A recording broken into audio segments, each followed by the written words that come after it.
Okay. So tonight we're going to be discussing all the amazing work done by a small but dynamic group of people from East Linton who are part of Climate Action East Linton, a fairly new initiative, but also achieving quite a lot locally. And I would like to very briefly introduce, if I can, our amazing speakers for tonight, and they're going to tell you more about themselves later on. So first of all, I would like to introduce Joe Gibb. Would you like to give us a wave, Joe? Joe has worked in a number of places around the world, including in fair trade in Germany, but also I've just realized that my computer is not plugged in and it's going to go out of charge, which is not a good moment. So let me just fix that very quickly. Apologies. Coming back to Jo, she has worked on various international development projects, including in India and Rwanda. She is based in East Linton, is very passionate about climate and sustainability, and has felt compelled to act on her children's and their generation's behalf, and has helped to set up what is now Climate Action East Linton. So now Joe Gibb is our first speaker, and there's also Tim Hetherington. Tim, would you like to give us a wave, please? Here's Tim.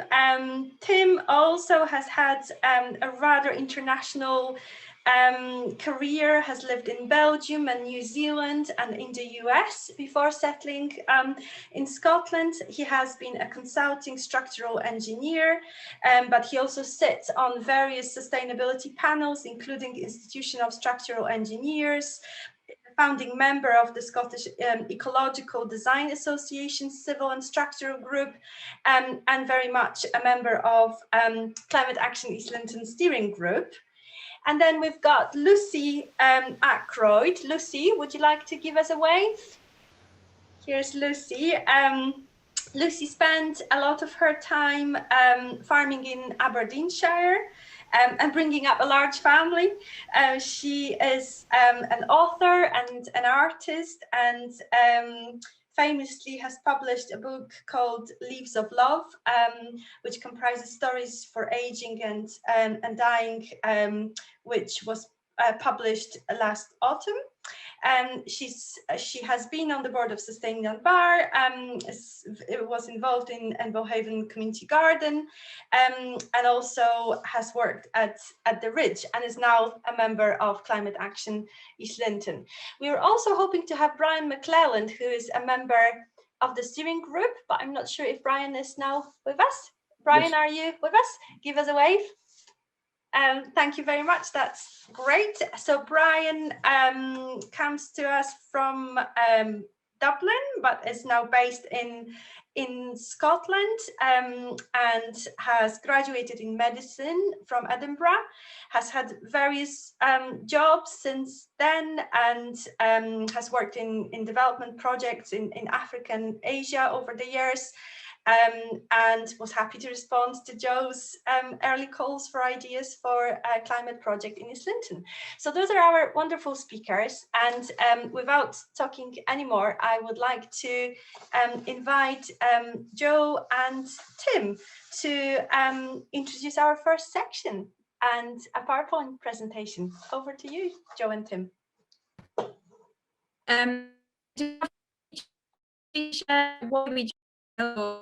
Is that okay? Go for it, Joe. Yeah. Yeah. So if I could invite Tim and Lucy and Brian also to just share for a couple of sentences why each of us joined.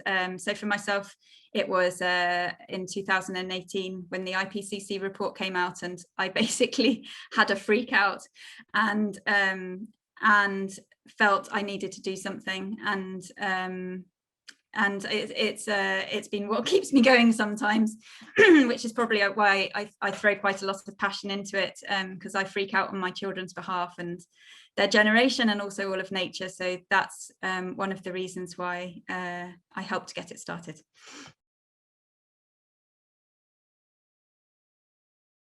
Sorry, Tim, would you like to say a word? Yeah, so about 2015, looking back, I think about 2015, I realized my mental health was starting to decline. And over a period of 4 years, it became apparent that this was strongly related to a subconscious realization of what a mess everything was in terms of climate security. Well, in order to help myself and help others while I was doing it, I decided I had to act. So I'm acting, and I joined the East Linton melting pot, as it was then, and that was 18 months ago. And yeah, we're very busy, active, we're achieving things, and it's good. We are making friends, which is important, building a community, taking action on climate change, and certainly speaking for myself, enjoying better mental health as a result, with benefits for me and my family and everyone around me.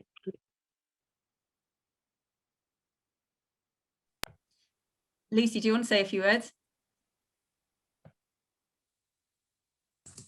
Yeah, absolutely. I've had a deep love of the land since my teenage years.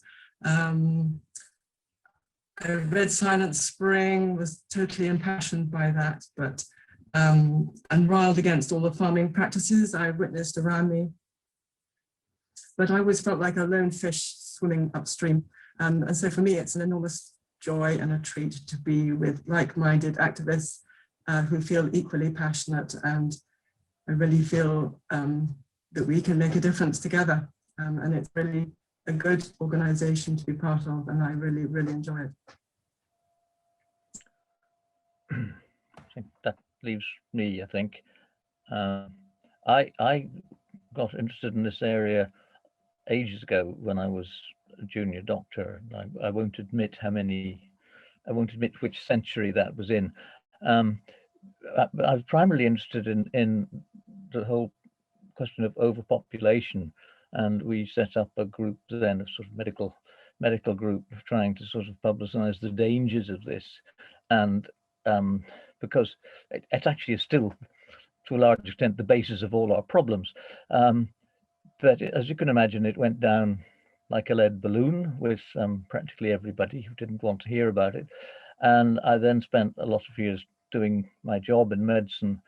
I have 4 children and 3 young grandchildren. And like Joe, it was really the sort of nightmare that I would wake up, or the depression waking up in the morning thinking, my goodness, what sort of future, what sort of world are we leaving to them?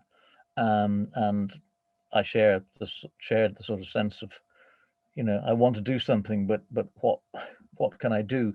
So I was very, very delighted when Joe sort of put the initial feeler out, because I felt this was something that I could do to at least feel I was doing something. But my main motivation, I have to say, is just as Joe said, thinking about my kids and grandkids. Thank you. Just thought that was it's worth hearing why we wanted to take part in the first place, which is probably why we are so passionate about trying to make as much happen as possible in the time that's available. So I'm just going to share my screen because I'm going to start a bit of a presentation, if that's okay. Hold on a second. Okay, can everybody see that? Yeah. Okay, so Climate Action East Linton used to be called East Linton Melting Pot until the latter half of last year, and I think it is reflective of the status we currently have. So East Linton Melting Pot used to be quite an informal group. We still are quite informal, but we are slowly becoming more professional. We have a logo, we have a website, and we have a more active steering group and teams, and it feels much more dynamic than it ever was. I think Duncan asked why so many people are involved in a relatively small community, or per head. There's a lot that's happening in East Linton, a lot of maybe shared common values already. Just, ignoring Climate Action East Linton, we have the Mart, we have Bostocks, we've got Fantasy, we've got the community hall, which is really active. So there's a lot going on locally already. People are already engaged. There's a really good, strong sense of community. So the East Linton melting pot started in the latter part of 2018 as a result of the IPCC report and freaking out. And we started initially very informally with a group of about 10 of us sitting around a kitchen table, which quickly morphed into sitting around a pub, brainstorming what we could do locally, and then realizing we could just become a talking shop. So we started to get more focused, thinking about themes and talking around themes, and at the same time undertaking a survey across the community to find out what did people actually want to happen in East Linton, so that it wasn't just driven by ourselves, that it represented what people who were interested wanted to see happen. So this is where we are at. So we worked out a mission, and I won't read it all out, but essentially it is to enable activities both linked to the climate crisis and the biodiversity crisis, because both of those are really important. And we do this through a number of ways, through raising awareness and knowledge sharing, inspiring action at an individual level, which is practical and easy, hopefully, promoting the learning of practical skills, which will enable us to become a more resilient community in the future, working on activities and projects, which we're getting more and more of, to enable low carbon lifestyles and to help our local natural environment, and lobbying our decision makers. So we do it through a number of different ways. So this is the structure we now have, and it feels like it works fairly well. We are an affiliated member of Sustaining Dunbar, which is, I have to say, is really, really helpful, because I feel like we learn a lot through them. It feels like we're very supported. They've been around for a lot longer, so we can ask them questions, and yeah, it feels like a very supportive environment. Within Climate Action East Linton, we have the steering group, and you've heard from each of us, but it's not just ourselves that are working. We've also got teams that are working on a number of different themes or on different activities, and that seems to work well, because the more people that are involved, the more they feel involved in the group and the more they feel ownership of the group, but it also means we can do much more. And then we also have a couple of projects, and hopefully some more in the pipeline. So we've got Fixing for a Future, which we'll talk about a bit later, which is a collaboration between Climate Action East Linton and Sustaining Dunbar. And we've got Twa Burns Wood, which you'll hear about later from Tim. So that's our kind of current structure. We have the steering group, the teams, but also some actual projects funded or otherwise. So these are some examples of some of the past activities that we've done before we became a little bit more solid as a group. These were kind of, I guess, activities that were there to inspire people, to get people a little bit involved, and to get us a bit more visual whilst we were figuring things out. So we had a pledge tree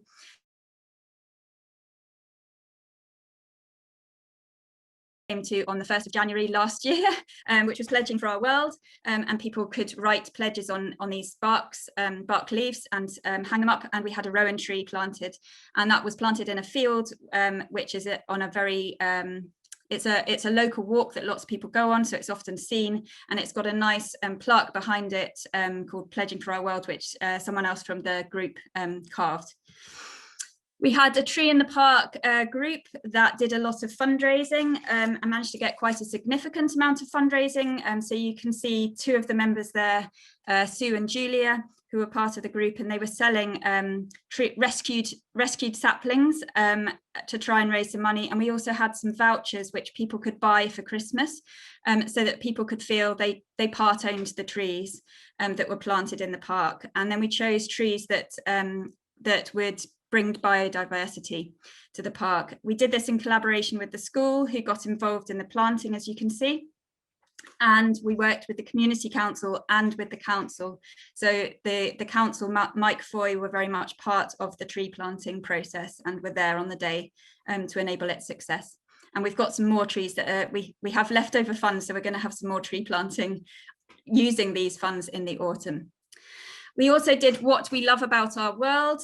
These were handprints, largely children, but also other people writing what they loved about the world. Again, just to inspire people, remind people that our world is worth caring about. And that was put up in the library. I don't know if it's still there because it's been closed for the last year, but it was in the library when we last looked. And one of the other activities that we had was the East Lothian Rise Up Rally. And this was not just East Linton Melting Pot taking part, it was very much a collaborative event working with a number of local groups, including Sustaining Dunbar, LIL, Sustaining North Berwick, Friends of the Earth East Lothian, Climate Friendly Aberlady, Rewilding East Lothian. So a large number of us worked together, and it was to push the council to be more ambitious in their climate change strategy, which I think possibly helped because the strategy was revised, whether hopefully we had some impact. This was actually, in working together, what helped create the formation of the East Lothian Climate Action Network, where all the groups that I mentioned have kind of come together, and we've got a network where we communicate with each other to share more what we're doing and pass information on to each other. So that's some of the past events that we had. So now I'm going to just share, not just myself, share some of the examples of the current activities that we have going on and some of the planned activities. And we've got a number of focus areas in Climate Action East Linton. One is around consumption and waste, which is what the Fixing for a Future project is about. One is about energy and renewable energy, which is what the community hall team is about. We've got advocacy, which we feel particularly because of COP26 and the Scottish elections this year is something we need to spend a bit more time on. So advocacy is one of the areas that we're focusing on. We've got biodiversity as a theme from which Twarburns Woods project has come about, and a potential project on wildlife network through gardens. You'll hear more about both of those later. And community growing, so with the hope that we'll get a community garden going. So those are kind of our focus areas at the moment. We do have a few other bits and bobs happening, but those are the large things happening. So on a few of these, we've got consumption and waste, so Fixing for a Future. That's the project which is led by Rosie, who is the project officer. And there's a number of things going on under that project. I'm not going to spend any detail on that because I know that Rosie's going to have her own event very much on the Fixing for a Future project. So I don't want to steal her thunder, and she'll be able to represent it much better than myself. But you can see there's a number of things that fall under that project. The Repair Cafe is on hold because of the restrictions, but Rosie's getting going with a tool library in the meantime, and carbon conversations are happening. We have a community hall team, which is looking at the upgrading of the hall fabric and the heating. And that part of the team includes the two chairs of the community hall, who happen to be chairs of the community hall, but also very active in Climate Action East Linton. So they are driving this with a number of other people. And it's early stages, but they're looking at what is possible. So I'm going to pass on now, so it's not just my voice. So one of the other things that is currently happening, which is very exciting for us, is the Twarburns Woods. And I'm going to pass on to Tim so that you can hear more from him on this.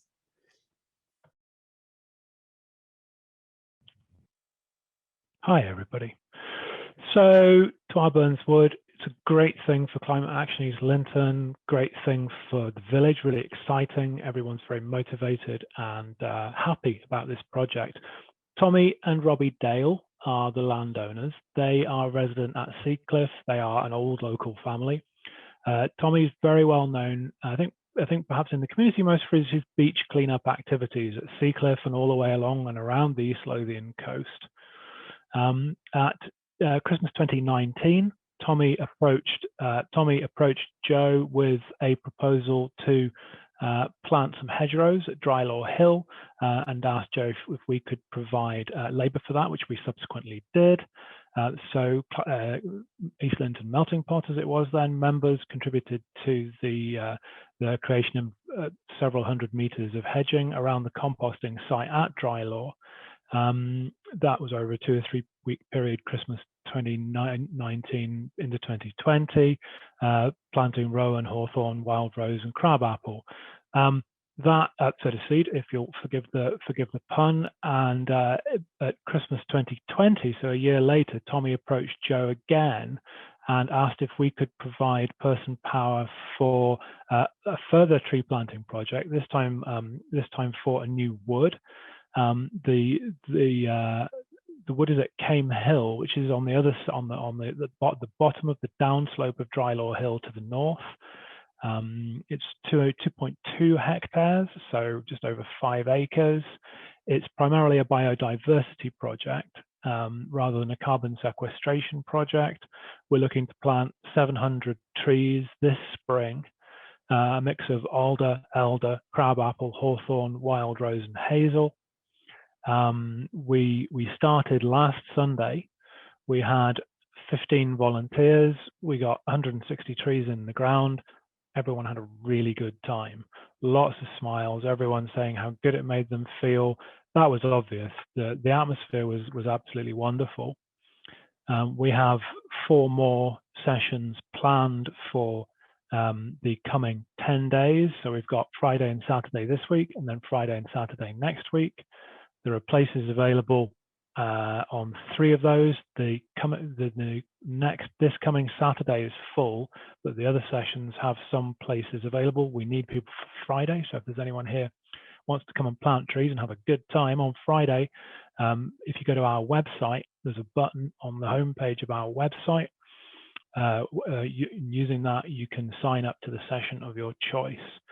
So the project in itself is very interesting in that the tree species have been selected so that they don't grow particularly tall, so they don't provide vantage points from which birds of prey and crows and so on can pick off ground nesting birds on the slopes of Drylaw Hill, because the biodiversity efforts of Tommy and Robbie on Drylaw Hill have been very much focused around things like bird life, ground nesting birds, birds that would pick over damp fields, wet fields, that kind of thing. So it's very interesting. In the photographs, you can see a panorama of the site at the top.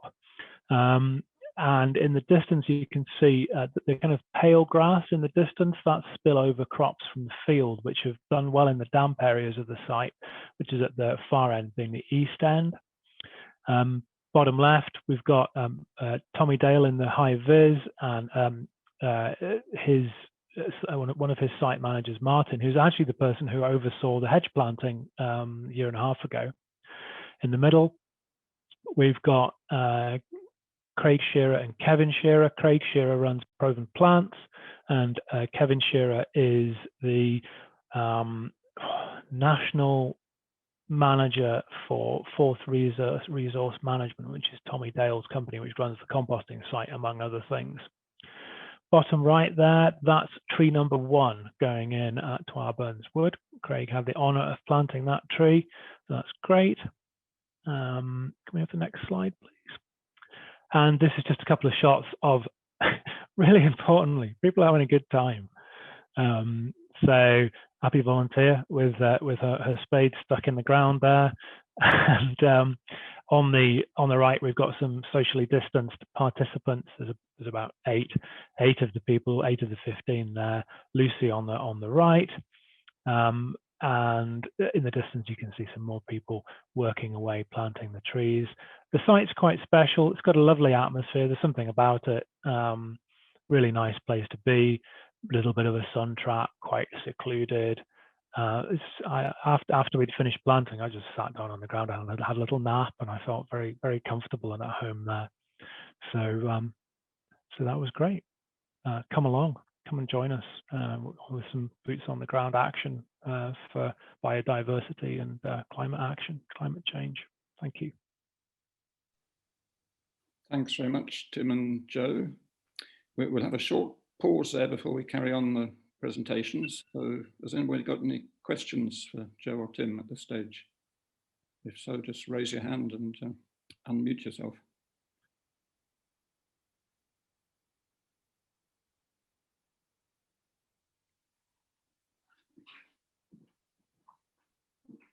No questions? No?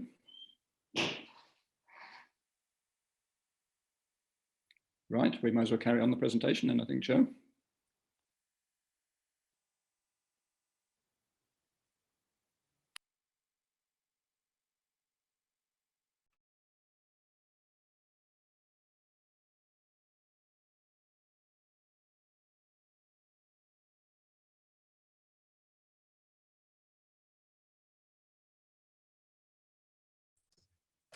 Okay, so just going to talk through two potential projects that we're really hoping to make happen that are in the pipeline. And this was the result of another survey. So we're quite keen in Climate Action East Linton on doing surveys. I think we've probably surveyed everyone out now, so we need to give them a break. But we do feel it's very important that we give people the opportunity to really share their thoughts, because if they are able to share what they think should happen locally, then they will take more ownership of it and it won't feel so imposed on them. So we conducted a survey last year during lockdown, so we at least felt we were doing something. It was to ask people's opinions very much around biodiversity and food growing, to ask what they would like to see happening in East Linton, because that was one theme that came out of the first survey that people felt quite strongly about. So we were asking people about 3 ideas. One was about a community garden. One was about a wildlife network through gardens, the idea coming from Felixstowe, which is already doing it. And one was about a garden share scheme. And we were asking people a number of questions on these 3 ideas. And we were asking them how much they liked the idea, how much they would like to get involved, if at all, because that would give us a really good idea whether it would be successful or not, because if not many people want to get involved, then there's no point doing it. And we were also asking people for feedback on what they thought should go into the project. So for example, with the wildlife network, what kind of things would they like to see happen within the project? And we had a number of ideas which we shared with them, and they could tick the ones they liked, and we invited them to share their own ideas for that. Lastly, for the community garden, we were asking people if they had any suggestions for space of where we could have a community garden. And from that, we've already had two opportunities, and now we've got 3 offers of potential space, which is brilliant. It's more a case of where do we start, but it's fantastic, and it does feel like, in particular, some of the housing associations are starting to get involved, and one in particular has offered some land of a disused play park. We aren't doing this by ourselves.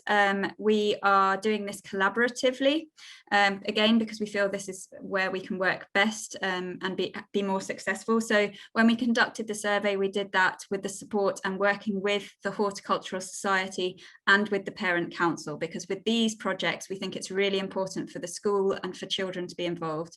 So working that through the Parent Council, and they're constantly getting feedback and the results of the surveys and what the next steps are, and they're very much on board with that. And then since then, like I said, we've got housing associations now wanting to work with us, another local group, the Ground Force team. So there's a number of groups and people that I think will come forward and be part of these projects. So I'm going to pass over to Lucy to talk a bit more about these. Again, so it's not just so you're hearing my voice, but also because Lucy has some brilliant ideas for it and a lot of passion. So I'm going to pass over to her.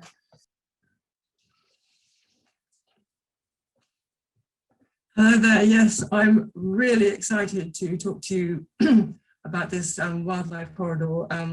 It's just lit a spark in me, and I'm thrilled to share it with you. I've written a few notes because actually I otherwise will forget some things because there's such a lot to tell you. Basically, what if East Linton was a wildlife-friendly village? What if we were the nature reserve that we actually really want to visit? We already have a very lively community here with much to celebrate, but we really feel we can make it better, more eco-friendly, more inclusive, and even more. Imagine one that is bursting with biodiversity, birdsong, wildflowers, and borders filled with vegetables, herbs, fruit bushes, and other edible plants. Imagine being able to pick beans on the way to school. Imagine benches for pausing, mini libraries tucked in small boxes under willow trees by the river, seed swaps, seedling shares, and people visiting our village just to bathe themselves in this fantastic atmosphere of activity and lively community. Imagine an all-inclusive, intergenerational project where we learn from each other, share our knowledge and resources, and help save our planet at the same time. Businesses, the school and existing groups all coming together to make it happen. This would not just be good for us, good for our mental health, but good for the planet too. CAEL is full of busy bees, excuse the pun, researching and gleaning all we can from existing models to make it happen here. As Joe said, Felixstowe, incredible edible, which I find absolutely inspirational down at Todmorden, and Abundant Borders, just to name some. But actually, it turns out there is actually a lot of people making things happen in this sort of way. So step one would be a wildlife corridor linking gardens, linking people and enabling all the creatures to move around our community in ways that encourages them to visit and to sustain their lives. It would be inclusive and intergenerational, God, that's hard to say, and fun for families. And it's relatively simple to instigate, relatively. So it's amazing, but setting aside just 3 square yards of garden is incredibly effective. Pollinator-friendly plants return. Little ponds attract frogs, birds, and insects. Bird boxes and insect habitats are great for people to make and feel engaged. And when plots are left in peace to rewild, biodiversity returns really quickly. And so, you know, pardon the weeds, we're feeding the bees is a good expression to have here. Lifting small sections of fencing between gardens allows the natural movement of creatures. We plan to have monthly tips on the website and in the phone box, because we really are passionate that everything shouldn't just be online, that everybody is really accessible, so everyone can find ways to learn more and to become totally engaged. We'd also perhaps do a leaflet drop. I mean, all these things are in the offing, really. So yeah, monthly tips and so on. People perhaps the idea is that they would sign up, register, and they perhaps could have a little placard in their garden, a little wooden stake with a butterfly on it, or something hanging on the wall, or even a sticker. Tell the world that they are part of this extraordinary project. We could perhaps offer starter packs to help people get started, along with the tips on the website. And then the next idea is perhaps that it could be mapped on the website. Perhaps there could be a QR code on these little signs, so that people can see what these people in this particular garden have done, where they've sourced stuff, or what their ideas are, and what it was like before and what it was like after. And on the back of that, perhaps there could be little film clips before and after, which could go on the website and inspire people that it's really not that complicated to make a big impact with small effort. We have open days. We are thinking of demo days, of teaching people how to grow, how to cook, how to eat well, and all these lovely things that are going on around the village where people can help themselves to more vegetables. It would be, you know, inspirational for people to learn more and to broaden their horizons on what is possible. It gives an opportunity also for people to sponsor us, to sponsor this project,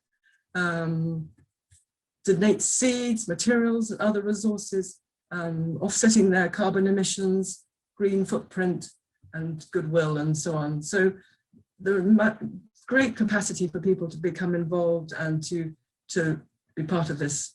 So yeah, pledges, maps of dreams. You know, I mean, it would be really great if you felt like becoming part of this, because I think it's going to be really, really exciting and bring people to our community and be a great asset for everybody, and most importantly for our world. Thank you. Thanks, Lucy. So I'm going to move on to Brian's going to get, he's now going to speak on a separate activity that we've been doing, which is more around the advocacy side of things. And it's been on the back of a film that through Tim, we were able to share at the beginning of this year I think it was the 2nd of January or something, to inspire people, and we felt action needed to come from watching the film. So I'm going to pass over to Brian. Brian, will you let me know when you want to go into the next slide, or do you want to go straight into it? I'll just go into it. There's only one, so just, yeah. Right, yeah. Thanks, Joe. Can people hear me okay? I'm sorry, I'm not getting any feedback. Can Yes, you can hear me? That's fine. Just checking.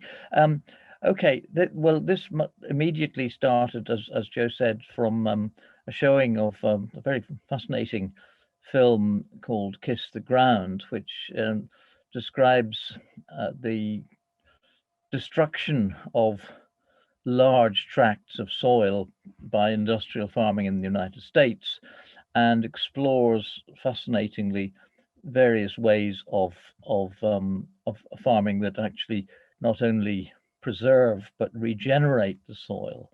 And one of the very important points that this film makes is that the soil, healthy soil, has a most enormous potential to be an oxygen, a CO2 absorber.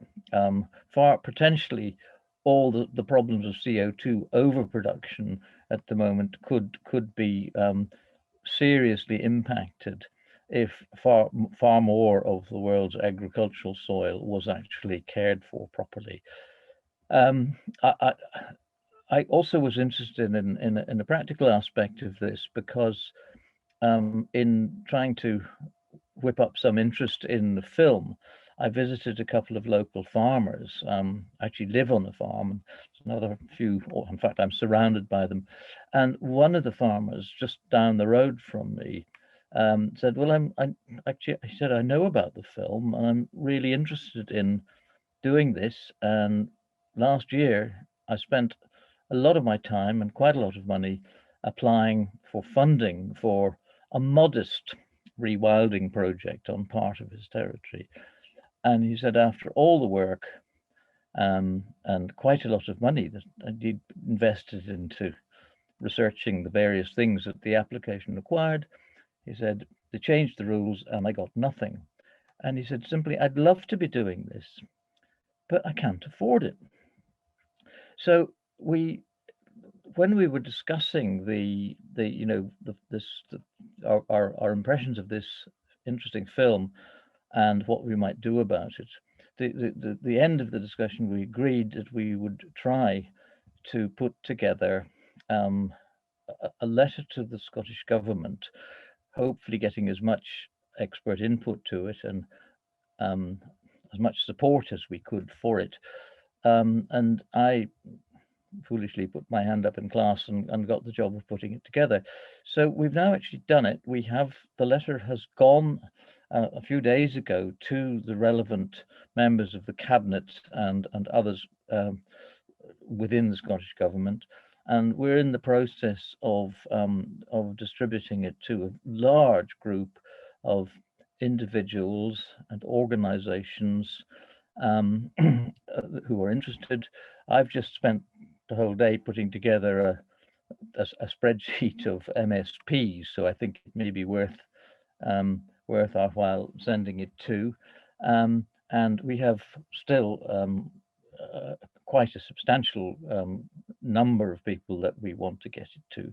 One of the things that I'm particularly keen that we try to achieve out of this is by engaging the other groups, voluntary groups around the country who share our interests in environmental matters and care for the environment, combating climate change, rewilding, and all these issues, that actually, if we can interest them in this, there may be a possibility of developing a joint campaign, which might also be a way that we could bring the voices of these small local groups together, so that working together we might make more noise, have a louder shout, and possibly make more impact on the Scottish government. I just finished by saying that some of you, I'm sure, will have looked at the recent revision, just the end of last year, a revision of the climate plan from the Scottish government, perhaps, which is full of extremely admirable and much to be desired measures, what you may not have done is look at the budgets for the agricultural sector. And I'm sorry to say that they do not match at all the aspirations of the report. So that's really a major thrust of the letter that we've submitted, to say, look, basically, government, you need to put your money where your mouth is if you really want farmers to work with us to make the changes that are needed. So thank you. Thanks, Brian. And I'm sure if anybody wanted a copy of the letter, Absolutely, we could share it with people. Absolutely.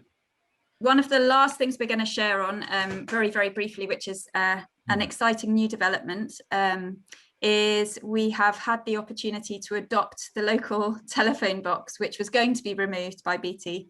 And one of the mums at the school said, oh, could CAEL adopt this? And Rosie looked into it and found out we could buy it for £1.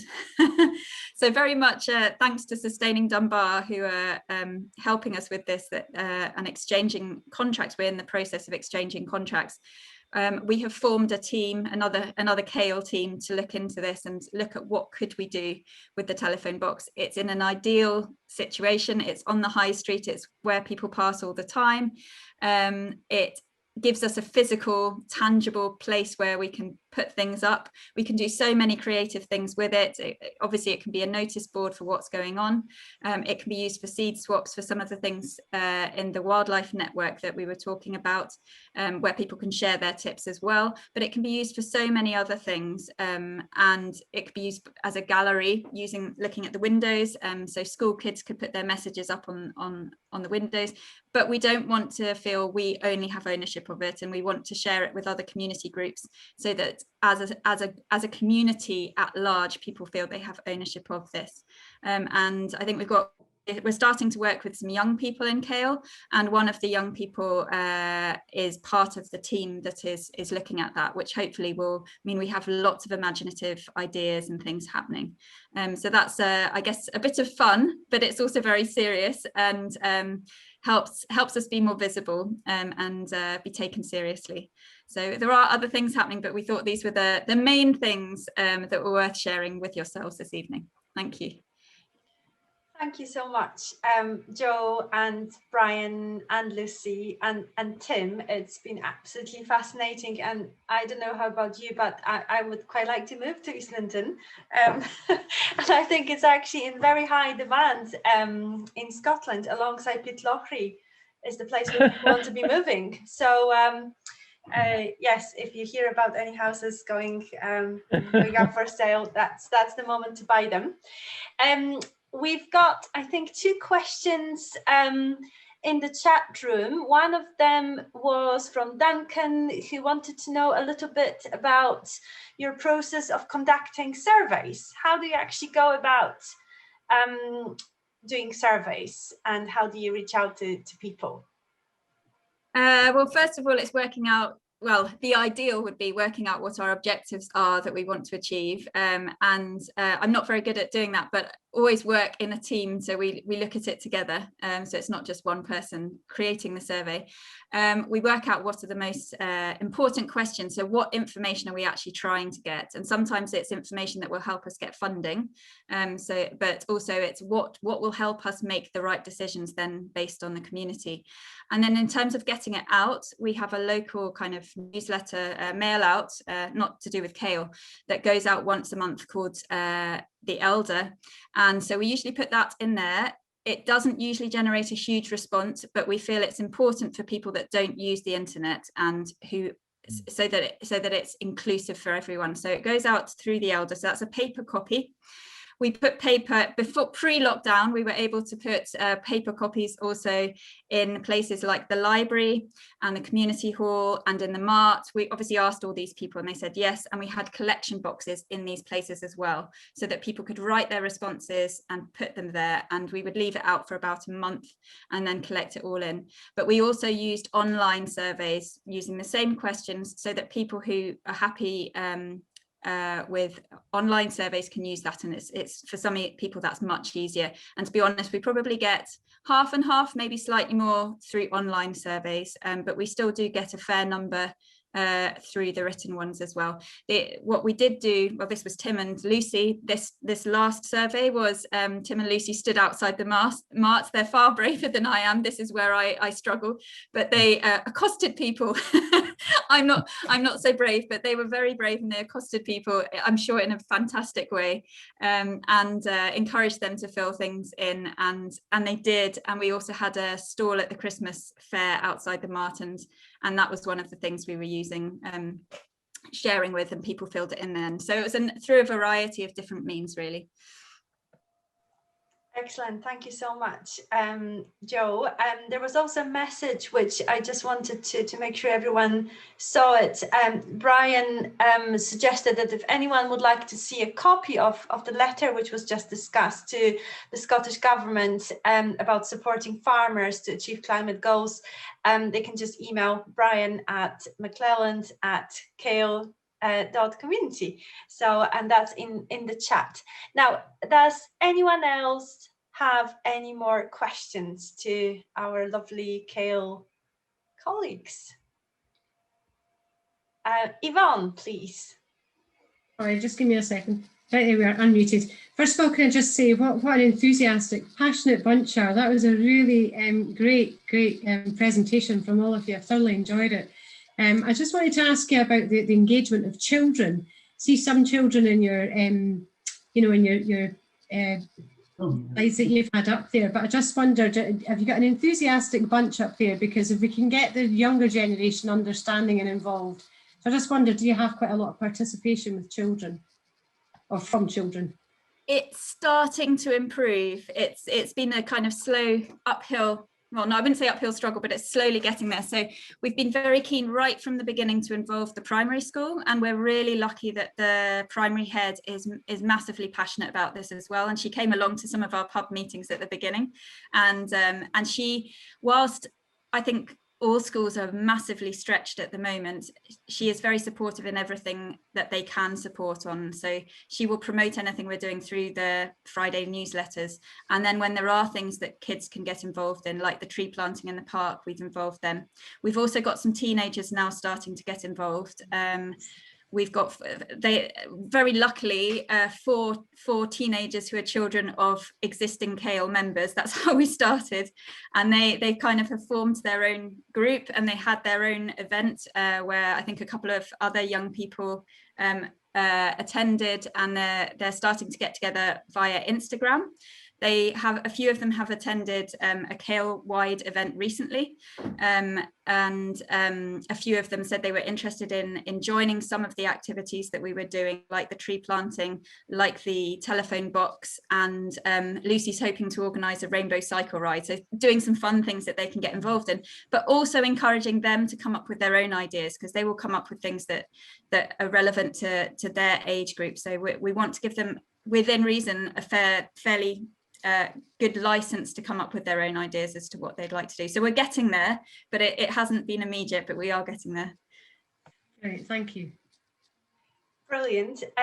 I spotted in the chat room that some people are already getting so inspired they would like to share your presentation in Gowan. I think Hilary was writing about that. If you were to give advice to any other communities in East Lothian who wanted to do something similar and are inspired, where do you think people should start?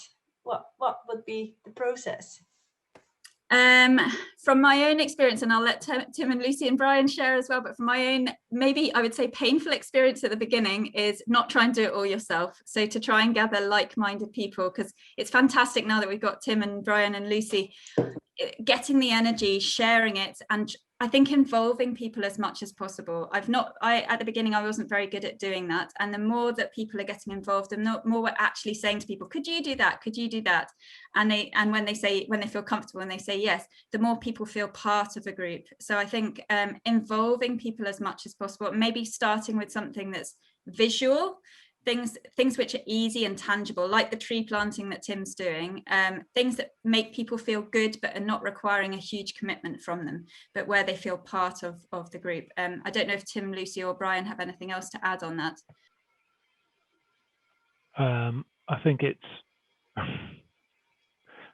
personally, I think it's helpful to be realistic about the amount of work involved.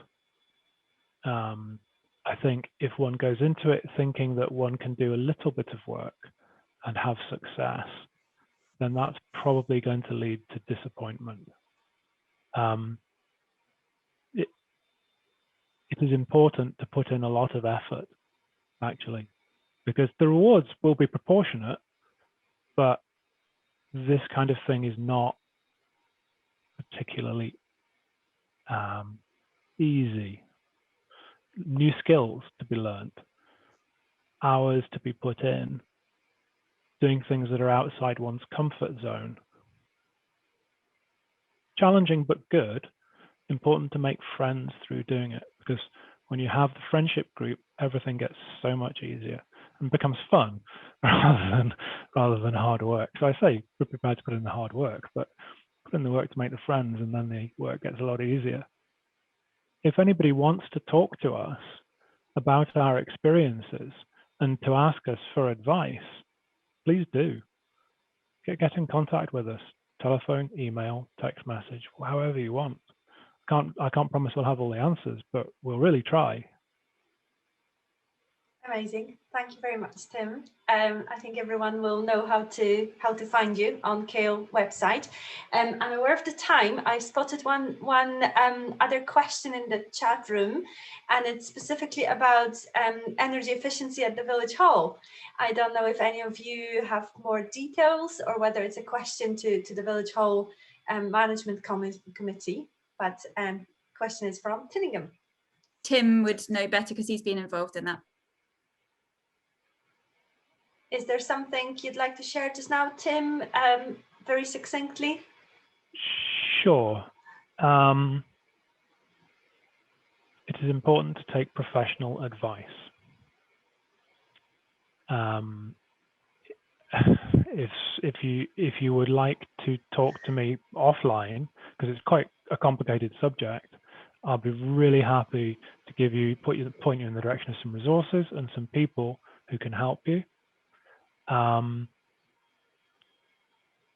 It's important to be careful. One can do as much damage as good with all good intentions, and some of the solutions can be quite surprising. For example, just very quickly, in an occasionally used space, super insulating it is not necessarily the right answer. You might actually lower your carbon footprint and lower your fuel bills by changing the supplier and changing the heating method and actually letting the heat go, rather than trying to keep the heat in all the time when there's nobody there.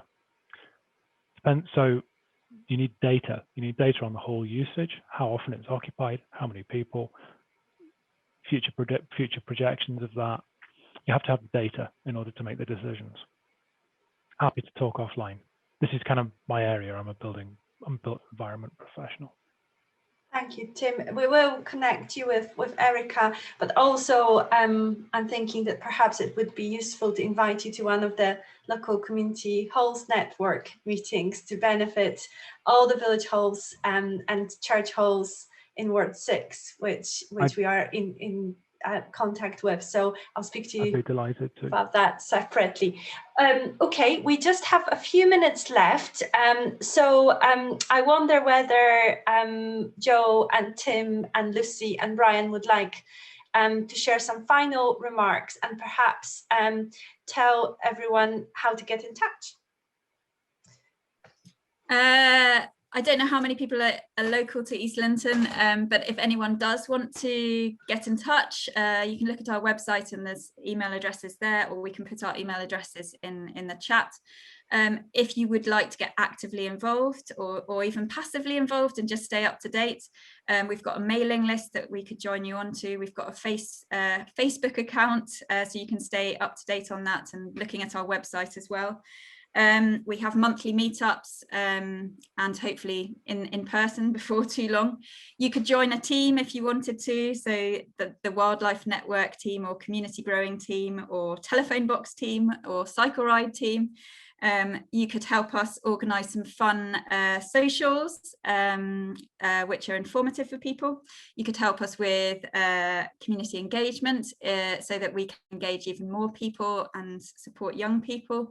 Help us with fundraising or help with whatever skills you may have. That's for anyone that lives locally and would like to get involved. But if you just want to find out more or have any further questions, we're very happy to answer. Like Tim said, we don't have all the answers. We are learning and evolving constantly, and we have made so many mistakes along the way, but we're happy to share our mistakes as well as we probably should have shared more of the mistakes this evening. We're happy to share some of the mistakes as well as the successes with anyone who would like to hear more. I don't know if anyone else would like to say anything. If anyone wants us to come to their group and speak in person to their group about our numerous mistakes and some successes, we're really happy to do that. It'd be really nice. We'd like that. Joe, I know that Rosie is going to do her own presentation, but I think it's worth mentioning the Repair Cafe project, and because that is an important part of the overall activity, and it might be of interest to some people here tonight. So could we put I can't actually remember the email address right now. Could you put it in the chat so that we get it right? Just so that people can have a chance to look at that, perhaps before Joe organizes her presentation or while she's doing it.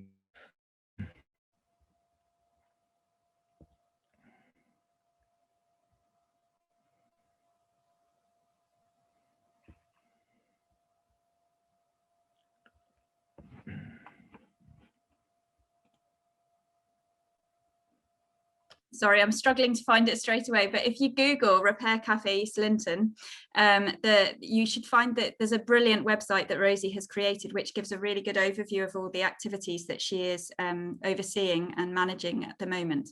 And it has her email address in that as well. I'm sorry, I should have had that straight to hand, but I think I might leave you all waiting for 5 minutes whilst I find it. But if you Google Repair Cafe East Linton, you'll find out much more. And like Brian said, there's a lot going on there. Tool Library is very much in the process of getting set up at the moment, and she's got 12 volunteers.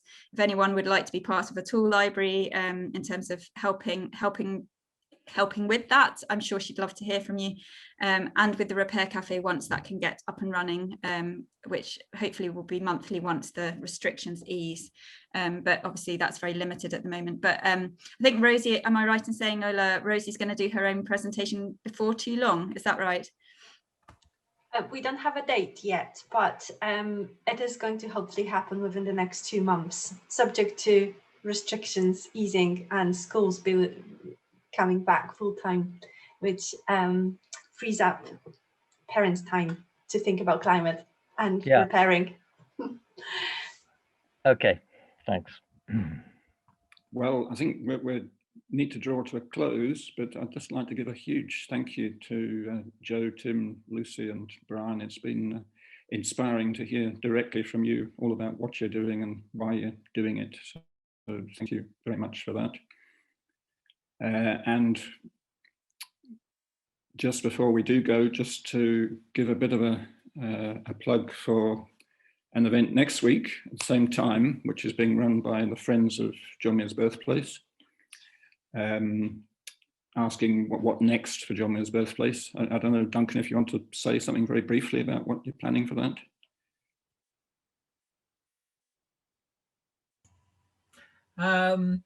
Very briefly, it's going to be very interesting once we have drawn up the detailed programme, but we've got some staff members from the Birthplace. We've got the Provost of East Lothian Council, John McMillan, myself, Liz McLean. So we've been going for 26 years. So there are some lessons and mistakes we've made, but, you know, taking on board, you know, Joe and the rest of the CAEL team, it's that passion, that motivation, that aspiration that we want to try and reinvigorate within Dunbar and the Friends. So thank you very much, the CAEL group, because you've actually given me a great deal of optimism that we can reinvigorate and refocus.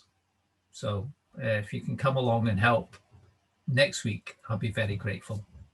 So yeah, that's at 7 till 8 next Wednesday evening, and I've put a link in the chat to a web post about that where you can actually register to come along as well.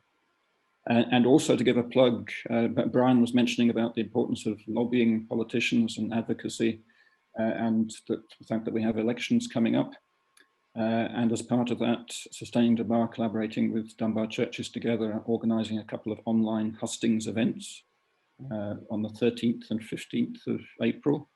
The first one is targeted at the constituency vote and the candidates running for East Lothian MSP. And then the one on the Thursday evening on the 15th is for the regional list vote and those candidates. There'll be more information about that being circulated very shortly, but it'd be great if you can come along and pose your questions to the candidates to be our MSPs. I don't think I was supposed to say anything else, was I, Ola? Is that so? Yeah, just I'll close by just thanking you all very much for coming along this evening, and thanks again to Joe, Tim, Lucy, and Brian. That was great. Thank you, everyone, and we hope to see you again soon. Bye bye. Thank you. Bye.